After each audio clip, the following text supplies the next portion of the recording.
بسم اللہ الرحمن الرحیم۔ آج کا سبق دیکھیں نماز سے متعلق ہے۔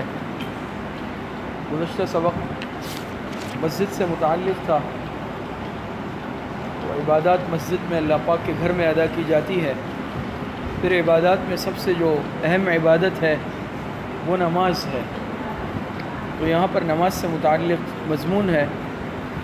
فرماتے ہیں اسلام کے بنیادی ارکان اور شعائر میں سب سے اہم رکن نماز ہے، جسے دین کا ستون قرار دیا گیا ہے۔ عقائد کے بعد بدنی عبادات میں سب سے افضل اور عمدہ عبادت نماز ہے۔ یہ وہ پسندیدہ عمل ہے جس کی برکتوں سے اللہ تعالیٰ نے کسی بھی نبی کی امت کو محروم نہیں رکھا۔ تمام احکامات خداوندی بذریعہ وحی عرش سے فرش پر اتارے گئے، لیکن نماز وہ اہم رکن ہے جس کو رب کائنات نے اپنے پیارے حبیب صلی اللہ علیہ وسلم کو عرش پر بلا کر بطور تحفہ پیش فرمایا۔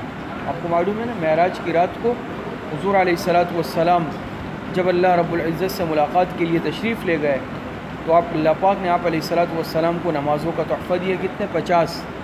لیکن بہرحال پھر کم ہوتے ہوتے ہوتے بالآخر کتنی رہ گئی؟ نمازیں 5 رہ گئی، ثواب 50 کا ہے۔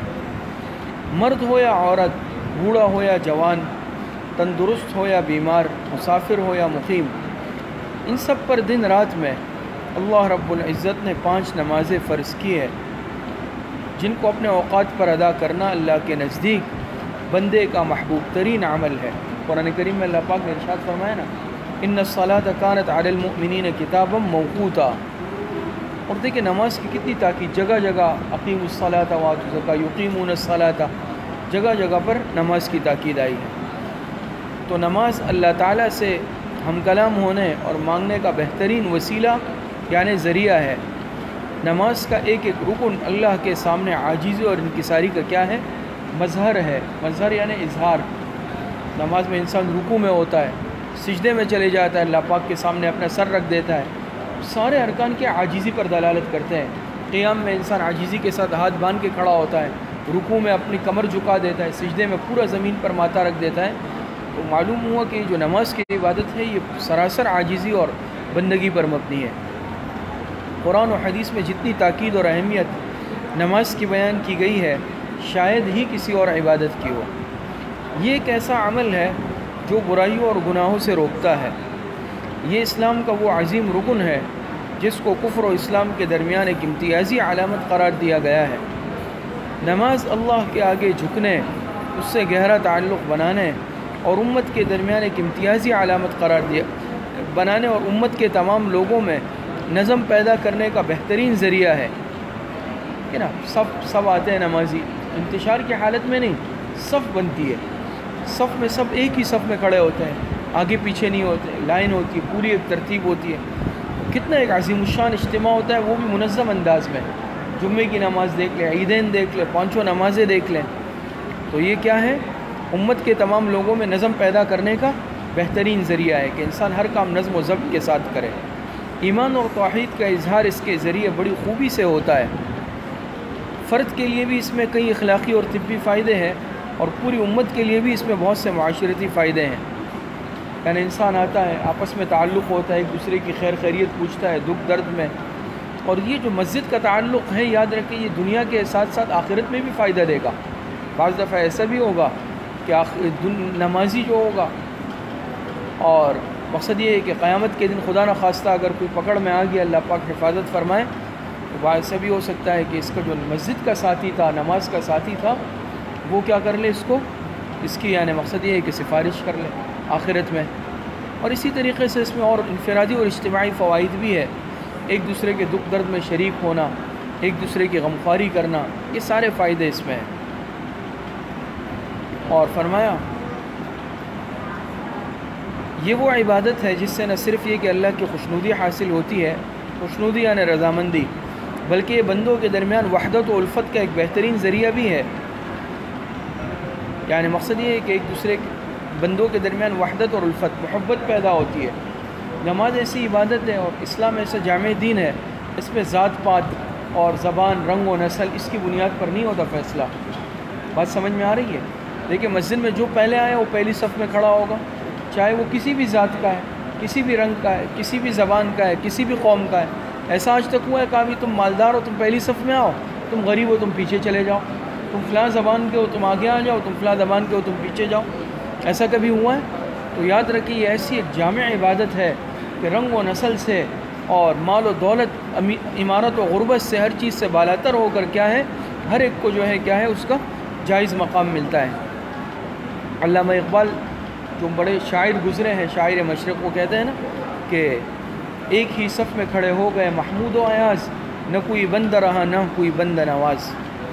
آگے فرماتے ہیں دیکھیں اسی فلسفے کے تحت شریعت نے مسلمانوں کو مسجد میں نماز ادا کرنے کا پرزور حکم دیا ہے، یعنی جماعت کے ساتھ، باجماعت، اور اس کا ثواب تنہا نماز پڑھنے کے ثواب سے کئی گنا زیادہ قرار دیا ہے۔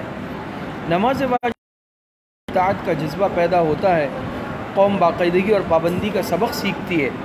جس شخص کا دل مسجد میں اٹکا رہے اور ایک نماز کے بعد دوسری نماز کے انتظار میں رہے، اس کو اللہ تعالیٰ قیامت کے دن اپنے عرش کے خصوصی سائے میں جگہ دے گا۔ یعنی بعض خوش نصیب ایسے ہیں نا جن کو اللہ پاک قیامت کے دن عرش کے سائے میں جگہ دیں گے، 7 ایسے خوش نصیب انسان ہیں، اور تفصیل ہے بخاری شریف میں روایت بھی ہے، ان کا ذکر ہے، اس میں ایک خوش نصیب یہ بھی ہے کہ جس کا دل مسجد میں ہر وقت اٹکا رہتا تھا۔ آگے حدیث سے دیکھیں، بسم اللہ الرحمن الرحیم، عن عمرو بن شعیب عن ابیہ عن جدہ رضی اللہ عنہ قال قال رسول اللہ صلی اللہ علیہ وسلم قال رسول اللہ صلی اللہ علیہ وسلم مروا اولادکم بالصلاة وهم ابناء 7 سنین واضربوهم علیہا وهم ابناء 10 سنین وفرقوا بینہم فی المضاجع۔ مشکات شریف کی روایت ہے۔ ترجمہ، حضرت عمرو بن شعیب رحمہم اللہ اپنے والد اور وہ اپنے دادا حضرت عبداللہ بن عمرو بن العاص رضی اللہ تعالی عنہما سے روایت کرتے ہیں کہ رسول اللہ صلی اللہ علیہ وسلم کہ جب تمہارے بچے 7 سال کے ہو جائیں تو ان کو نماز کا حکم دو، اور جب 10 سال کے ہو جائے ان کو نماز نہ پڑھنے پر مارو اور ان کے بستر علیحدہ کر دو۔ تشریح میں فرماتے ہیں والدین کا فرض ہے کہ وہ تمام دینی احکام اور اعمال میں اولاد کی نگرانی کرے اور ان کو اللہ اور رسول کی اطاعت کا حکم دے اور ان کی نافرمانی سے روکے۔ اس حدیث میں حکم ہے کہ جب بچے 7 سال کے ہو جائے تو اس وقت سے ان کو نماز کی تاکید شروع کر دی جائے، تاکہ جب وہ بلوغت کی عمر کو پہنچے تو نماز کے عادی بن چکے ہوں۔ جو بچے 10 سال کی عمر کو پہنچ کر بھی نماز میں کوتاہی کریں تو ان پر سختی کی جائے اور نہ پڑھنے کی صورت میں ان کو مناسب سزا دی جائے۔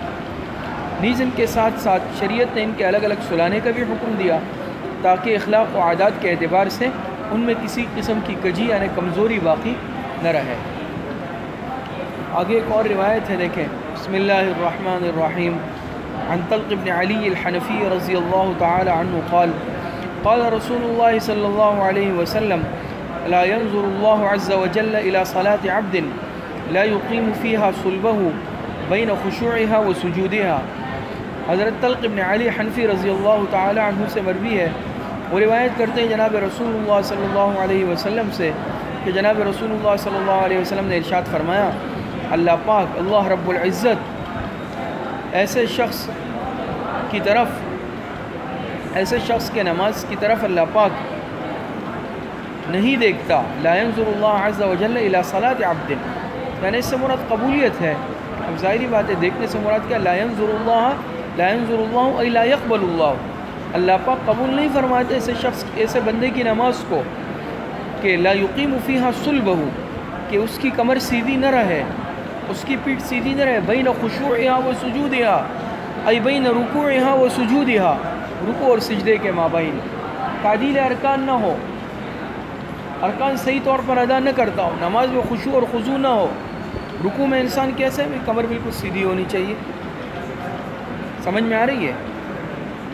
اور اسی طریقے سے انسان جب قومے میں کھڑا ہوتا ہے بالکل سیدھا کھڑا ہو جائے گا، پھر انسان سجدے میں جائے گا۔ تو ہر رکن کی اپنی اپنی ایک ترتیب ہے۔ تو ظاہری بات ہے نماز میں ارکان کو تعدیل کے ساتھ ادا کرنا، خشوع اور خضوع کے ساتھ ادا کرنا، ترتیب کے ساتھ ادا کرنا یہ ضروری ہے۔ خدا نخواستہ ہماری نماز ترتیب سے خالی ہے، نہ رکوع صحیح ہے، نہ قومہ صحیح ہے، نہ سجدہ صحیح ہے، نہ تعدیل ہے، تو ایسی نماز کیا ہے، پھر اللہ پاک اس کو قبول نہیں فرماتے ہیں۔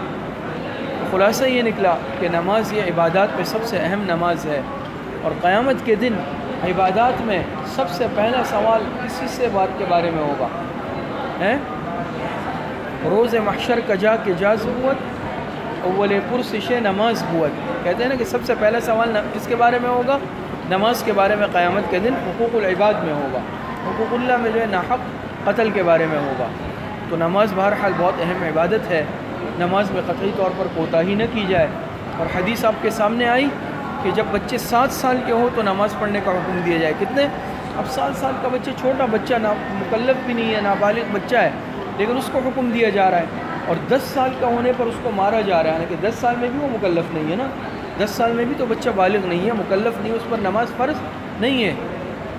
یہ نہیں کہا کہ بھئی جب فرض ہو جائے نماز تب مارو، ایسا نہیں۔ کیوں؟ ظاہری بات ہے عادت ڈلتے ہوئے بہت ٹائم لگتا ہے۔ اب اگر جب 15 سال کا ہوگا یا بالغ ہوگا، اس وقت پہلی دفعہ ہم کہیں گے نماز پڑھو، تو ایسا تو نہیں ہو سکتا، وہ پڑھے گا نہیں پڑھے گا۔ لیکن ایک بچہ اگر بچپن سے عادی ہو جائے نماز کا، پھر بعد میں اس کو کہنے کی ضرورت بھی نہیں پڑے گی، وہ خود نماز کا پابند بن جائے گا۔ تو بہرحال آپ سب تو ماشاءاللہ سب طلبہ بھی ہیں، اور خاص طور پر جو سن رہے ہیں، تو اس بات کا اہتمام کیا جائے بحیثیت مسلمان کے کہ بھئی نماز میں قطعی طور پر کوئی ساتھی کوتاہی نہ کرے۔ کوئی مسلمان چاہے مرد ہے چاہے عورت جس پر نماز فرض ہے، نماز میں کوتاہی نہیں کرے خود بھی، اور دوسرا اپنے بچوں کو نماز کا ابتدا سے ہی کیا کر لیں، پابند اور عادی بنا لیا جائے۔ تو یہ سبق نماز سے متعلق ہے۔ ایک اور سبق پڑھتے ہیں زکوٰۃ سے متعلق، اگلے سبق دیکھ لیں، یہ زکوٰۃ سے متعلق ہے۔ دین کے بنیادی ارکان میں جس طرح نماز اہم عبادت ہے، اسی طریقے سے زکوٰۃ بھی اہم عبادت ہے۔ البتہ نماز یہ بدنی عبادت ہے، اور زکوٰۃ جو ہے یہ مالی عبادت ہے۔ بات سمجھ میں آ رہی ہے؟ نماز بدنی عبادت ہے اور زکوٰۃ یہ مالی عبادت ہے۔ اور دوسری بات اس میں یہ کہ نماز کے ساتھ ساتھ ہر جگہ قرآن کریم میں تقریباً نماز کے ساتھ جو ہے زکوٰۃ کے حکم کو جوڑا گیا ہے۔ دیکھا ہے نا، اقیموا الصلاۃ وآتوا الزکاۃ یقیمون الصلاۃ ویؤتون الزکاۃ۔ تو اب نماز کے بعد زکوٰۃ سے متعلق کچھ بات ہے۔ دیکھیں، بسم اللہ الرحمن الرحیم، زکوٰۃ لغت میں زکوٰۃ کے معنی بڑھنے اور پاک ہونے کے ہیں۔ شرعی اصطلاح میں اس کا مطلب ہے، اب یہ زکوٰۃ کی تعریف ہے، امتحان میں آپ سے زکوٰۃ کی تعریف پوچھی جا سکتی ہے، زکوٰۃ کس کو کہتے ہیں، زکوٰۃ کی تعریف بیان کریں، یہ تعریف ہے۔ صاحب نصاب کا اپنے مال میں سے ایک مقررہ حصہ یعنی 40واں نکال کر زکوٰۃ کی نیت سے کسی مستحق کو اس کا مالک بنانا، یہ زکوٰۃ کہلاتا ہے۔ شریعت نے ہر صاحب حیثیت کو خواہ مرد ہو یا عورت اپنے مال میں سے زکوٰۃ ادا کرنے کا قطعی حکم دیا۔ قطعی یعنی لازمی۔ صاحب نصاب کو شرائط پائی جائے، ہر ایک پر زکوٰۃ فرض نہیں ہوتی، جس میں شرائط پائی جائے اس پر زکوٰۃ فرض ہوتی ہے، صاحب نصاب ہو۔ اور شریعت نے ہر صاحب حیثیت کو خواہ مرد ہو یا عورت اپنے مال میں سے زکوٰۃ ادا کرنے کا قطعی حکم دیا ہے، اور اس کا منکر دائرہ اسلام سے خارج شمار ہوتا ہے، یعنی جو زکوٰۃ کا خدا نخواستہ انکار کر لے۔ ایک تو یہ ہے کہ زکوٰۃ کا منکر نہیں ہے لیکن ادا نہیں کر رہا، اس کی وجہ سے دائرہ اسلام سے خارج نہیں ہوگا لیکن گناہ کبیرہ کا مرتکب ہے، اور کتنی سخت وعیدیں آئی ہے حدیث میں کہ اس کا یہ مال ازدہا بنا کر، گنجا ازدہا بنا کر قبر میں اس پر مسلط ہوگا جو مال کی زکوٰۃ ادا نہیں کرتا ہوگا۔ لیکن خدا نخواستہ اگر کوئی انکار ہی کر دے تو اس میں دائرہ اسلام سے خارج ہو جاتا ہے۔ سال پورا ہونے پر زکوٰۃ دینا ضروری ہے، بغیر عذر کے تاخیر کرنا گناہ ہے۔ زکوٰۃ کی ادائیگی باقی ماندہ مال کو پاک کر دیتی ہے اور اس میں برکت کا ذریعہ بنتی ہے۔ زکوٰۃ در حقیقت نعمت مال کے شکر ادا کرنے کا ایک طریقہ ہے۔ اللہ پاک نے جس کو مال کی نعمت دی، دولت دی، تو اس کا ایک شکر یہ بھی ہے کہ انسان اس مال کے حقوق کو ادا کرے، اور حقوق میں سے سب سے مقدم حق و فرض زکوٰۃ ہے۔ نماز کی طرح یہ بھی دین اسلام کا ایک اہم اور بنیادی ستون ہے۔ یہ وہ مالی فریضہ اور عبادت ہے جس کا حکم قرآن میں تقریباً 32 مقامات پر، کتنے 32 مقامات پر نماز کے حکم واقیم الصلاۃ کے ساتھ وآتوا الزکاۃ فرما کر دیا گیا ہے۔ اللہ کے راستے میں خرچ کرنا اسلام میں بہت نمایاں مقام رکھتا ہے۔ اعمال حسنہ سے مراد نیک اعمال حسنہ میں اضافے کا عظیم وسیلہ یعنی ذریعہ ہے۔ اس لیے ایک مسلمان کو چاہیے کہ وہ زکوٰۃ کی ادائیگی کے ساتھ ساتھ دوسرے مواقع پر بھی اللہ کے دیے ہوئے مال میں سے صدقہ وغیرہ دیتا رہے، اونچا دینے والا ہاتھ نیچے لینے والے ہاتھ سے بہتر ہے۔ حدیث آپ حضرات نے سنی بھی ہوگی، پڑھی ہوگی، زار طالبین میں بھی، الید العلیٰ خیر من الید السفلیٰ، دینے والا ہاتھ لینے والے ہاتھ سے بہتر ہے۔ صدقہ مال کو کم نہیں کرتا بلکہ اس میں مزید برکت پیدا کرتا ہے۔ فرض عبادات میں زکوٰۃ کی حیثیت دوہری ہے، ڈبل ہے۔ ایک حیثیت سے وہ اللہ تعالیٰ کا حق ہے، تو دوسری حیثیت سے حقوق العباد میں بھی شامل ہے۔ زکوٰۃ کے اخروی فوائد کے ساتھ ساتھ دنیاوی فوائد بھی ہے، آخرت کے فوائد تو ہیں ہی۔ پہلی بات ہے، انسان جو زکوٰۃ ادا کرے گا آخرت میں اجر و ثواب ملے گا، درجات بلند ہوں گے۔ آخرت کے ثواب اپنی جگہ، لیکن فرماتے ہیں اس کے دنیاوی فوائد بھی ہے۔ کیا مطلب؟ مثلاً غریبوں کی مدد ہوتی ہے، ہمدردی، بھائی چارگی اور ایثار اور قربانی کا جذبہ پیدا ہوتا ہے اس کی برکت سے۔ مال کی محبت کم ہوتی ہے، انسان کے دل سے مال کی محبت بھی کم ہو جاتی ہے، جو انسان میں شرافت اور خاکساری، عاجزی پیدا کرنے کا ذریعہ ہے۔ زکوٰۃ ادا نہ کرنے پر کئی وعید قرآن اور حدیث میں آئی ہے۔ جو شخص زکوٰۃ ادا نہیں کرتا، قیامت کے دن اس کے مال یعنی سونے چاندی کو تپا کر اس کی پیشانی اور کمر کو اس سے داغا جائے گا۔ اللہ تعالیٰ نے جس مال کو عطا کیا ہو اور وہ زکوٰۃ ادا نہ کرتا ہو، تو قیامت کے دن وہ مال سانپ بن کر اس کی گردن میں ہوگا اور اس کو ڈستا رہے گا اور کہے گا میں تیرا مال ہوں، میں تیرا خزانہ۔ یہ جو آخر میں ذکر حدیث کے مفہوم ہے، تو اس پر اتنی سخت قسم کی وعیدیں آئی ہیں قیامت کے دن۔ وہ جو سونا چاندی روپیہ، اس کو جہنم کی آگ میں دہکا کر اس کے جسم کو داغا جائے گا، اور اسی طریقے سے سانپ کی صورت میں اس مال کو کیا کر دیا جائے گا؟ مسلط کر دیا جائے گا۔ وہ ڈستا رہے گا اور کہے گا میں تمہارا مال ہوں، میں تمہارا خزانہ ہوں۔ آگے حدیث ہے، بسم اللہ الرحمن الرحیم، وعن عائشہ رضی اللہ عنہا قال سمعت رسول اللہ صلی اللہ علیہ وسلم یقول ما خالطت الزکاة مالا قط الا اہلکتہ۔ ترجمہ دیکھیں، مشکات شریف کی روایت ہے، حضرت عائشہ رضی اللہ تعالی عنہا فرماتی ہیں، حضرت عائشہ رضی اللہ تعالی عنہا فرماتی ہیں کہ میں نے رسول اللہ صلی اللہ علیہ وسلم کو یہ فرماتے ہوئے سنا کہ جس مال میں زکوٰۃ رل مل جائے تو وہ مال ضائع ہو جاتا ہے۔ تشریح میں فرماتے محدثین نے اس حدیث کے دو معنی بیان کیے، رل مل جانا یعنی مکس ہو جانا۔ انسان کا جو مال ہوتا ہے، مثال کے طور پہ پیسے رکھے ہوئے ہیں، مثال ہے، اسے ایک مثال دے رہا ہوں، 1 لاکھ روپے، اس 1 لاکھ میں اس کو جو ہے مثال کے طور پہ 2,000 روپے، 2,500 یا کتنے ہی کچھ پیسے زکوٰۃ کے ادا کرنے تھے، اس نے وہ زکوٰۃ کے الگ کرنے کے بجائے وہ بھی اس میں ملا کے استعمال کرنے شروع کر دیے، اس میں مل جائے، مکس ہو جائے۔ محدثین نے اس حدیث کے دو معنی بیان کیے، ایک تو یہ کہ کوئی شخص صاحب نصاب ہے اور اس پر زکوٰۃ واجب ہے، لیکن وہ زکوٰۃ ادا نہیں کرتا، تو جو زکوٰۃ کا مال ادا نہیں کیا وہ اس کے حق میں حرام ہے، اور یہ مذکورہ حرام مال اصل حلال مال کے ساتھ باقی رہنے کی بنا پر اصل حلال مال کو بھی ضائع کر دیتا ہے۔ اب کس طرح ضائع ہوگا کہ وہی صورتیں اس کی بن جاتی ہیں، ڈاکو آ گئے، سارا لوٹ کر لے گئے، گم ہو گئے، کوئی اور حادثہ آ گیا، اسی طرح چلے گئے، کچھ بھی ہو سکتا ہے۔ دوسرے معنی یہ ہے کوئی شخص مالدار یعنی صاحب نصاب ہے، اور بجائے غریبوں کو زکوٰۃ دینے کے وہ خود دوسروں سے زکوٰۃ لیتا ہے بجائے دینے کے، تو یہ زکوٰۃ جو اس نے لی ہے اس کے لیے حرام ہے۔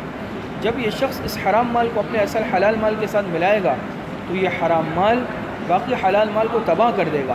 خلاصہ یہ کہ حرام مال کے ملنے کی وجہ سے پورا مال کسی نہ کسی طرح ضائع ہو جاتا ہے، یا اس میں نقصان واقع ہو جاتا ہے، یا مال سے برکت اٹھ جاتی ہے، یا مال اس قابل نہیں رہتا کہ اس سے نفع اٹھایا جا سکے، کیونکہ حرام مال سے نفع اٹھانا شرعاً جائز نہیں ہے۔ آگے ایک حدیث ہے، دیکھیں، بسم اللہ الرحمن الرحیم، وعن ابی ہریرہ رضی اللہ عنہ قال قال رسول اللہ صلی اللہ علیہ وسلم قال اللہ تعالی انفق یا ابن آدم انفق علیک۔ مشکات شریف کی روایت ہے اور یہ حدیث قدسی ہے۔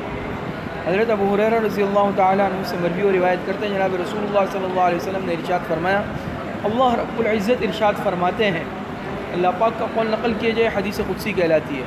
اللہ پاک ارشاد فرماتے ہیں، انفق یا ابن آدم انفق علیک، اے بنی آدم تم خرچ کرو، تم پر خرچ کیا جائے گا، تم مخلوق پر خرچ کرو، اللہ پاک تمہیں نوازے گا۔ سمجھ میں آ رہی؟ تو یاد رکھیں، دینے والا کبھی محروم نہیں رہتا، چاہے وہ زکوٰۃ دیتا ہو، صدقہ خیرات کرتا ہو، اللہ پاک اس کو غیب سے عطا فرماتے ہیں، اور وہ کبھی پریشان نہیں رہتا، تنگ دست نہیں ہوتا۔ اس کے برعکس جو زکوٰۃ ادا نہیں کرتا، حقوق ادا نہیں کرتا، اور صدقہ خیرات نہیں کرتا، دوسروں کا خیال نہیں کرتا، تو اللہ پاک بھی راستہ بند کر دیتے ہیں، ہمیشہ پریشان، تنگ دست اور مصیبتوں میں رہتا ہے۔ اللہ پاک سے عمل کی توفیق عطا فرمائے۔ وآخر دعوانا ان الحمد للہ۔